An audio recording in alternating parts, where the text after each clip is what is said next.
이렇게 조사를 계속 받다 보면 착각을 하게 되는데, 야, 이거 내가 실제 범죄를 저지르지 않았을까? 라고 자기 자신이 그런 착각에 빠져들게 됩니다.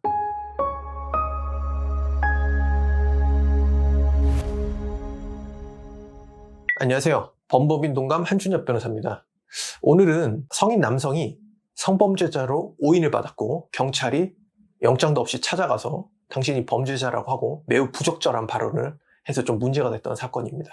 제가 했던 사건 중에도 이런 것과 비슷한 사건이 있어서 한번 소개를 해드리고 결과적으로 억울하게 성범죄자로 몰렸을 때 어떻게 대처해야 되는지에 대해서 좀 말씀드리고자 합니다. 제가 사건 소개를 한번 해보겠습니다. 저희 의뢰인이 20대 중반이시고 이미 성범죄로 입건이 되셔서 재판 진행 중에 있었습니다. 이 재판 부분에 있어서 저희가 부인하는 게 아니라 다 자백을 하는 상황이었고 여러 가지 좀 양형 요소를 준비하는 과정에서 이분도 좀 아르바이트도 하고 이런 상황이었습니다. 네.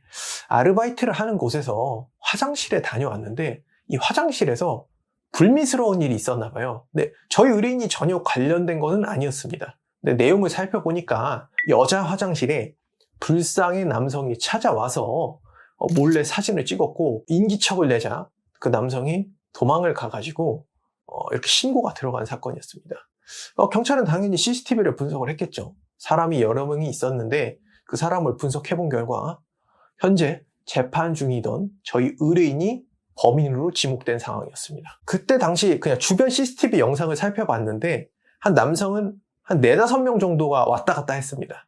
그런데 신원을 특정해보니까 저희 의뢰인이 형사재판 중이었고 경찰은 그냥 색안경을 끼고 이 사람이 범죄자다 라고 특정을 하면서 이 사건이 시작되게 된 것입니다. 저는 이 사건을 맡기 전에 저희 의뢰인과 좀 진짜 진실한 대화를 했습니다.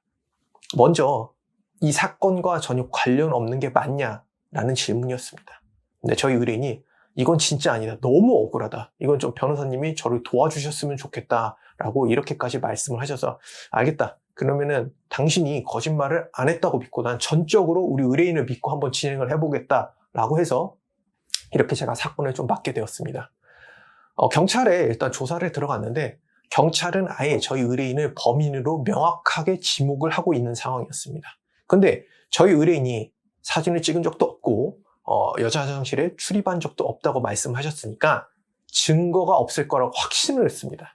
근데 제가 조사를 한 3번 정도 참여를 하면서 느낀 점은 경찰이 증거가 없었다는 점입니다.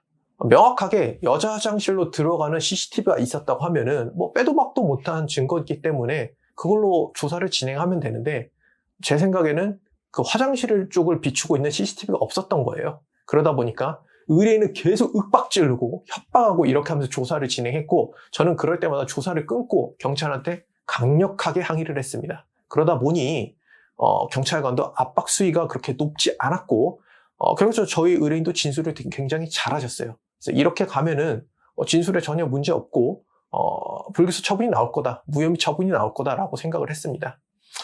근데 한 5달, 6달이 지난 다음에 갑자기 저희 의뢰인 집에 휴대폰을 압수하려고 압수수색 영장을 받아와서 집행을 했습니다. 근데 이 휴대폰은 저희 의뢰인이 휴대전화가 압수가 된 상태여가지고 기존 사건이 있었다고 말씀드렸죠. 그래서 제가 제 휴대전화를 빌려준 상황이었습니다. 경찰이 압수수색 영장이 들어왔고 경찰이 압수수색 영장을 집행하려고 하자 저희 의뢰인이 저한테 전화를 해줬고 제가 경찰관과 통화를 했습니다. 이거 아무 혐의도 없고 이미 사건 발생한 지 6달이 지났는데 이거 압수수색 해도 되냐. 그리고 이 휴대전화는 의뢰인 것이 아니라 제 거다. 제 의뢰인에 대한 개인정보나 이런 것들이 포렌식하면 나올 수 있다라는 점을 충분히 말씀을 드렸고 그리고 이 부분에 대해서는 상당히 책임을 져야 될 거다라고 분명히 경고를 했습니다. 결과적으로는 당연히 증거가 없죠. 제 휴대전화인 게 확인이 됐고 포렌식을 했는지 안 했는지 모르겠는데 아무 증거가 나오지 않았습니다. 저는 이거 끝나고 바로 국민신문고나 그리고 경찰 청문감사실에다 다 민원을 제기해서 담당 수사관도 상당히 곤혹을 치른 걸로 알고 있습니다. 경찰 단계에서는 이 수사를 갖다가 마무리 짓는다고 했습니다. 왜냐면 증거도 없고 핸드폰까지 포렌식을 했는지 안 했는지 모르겠는데 사진 자료도 없었죠.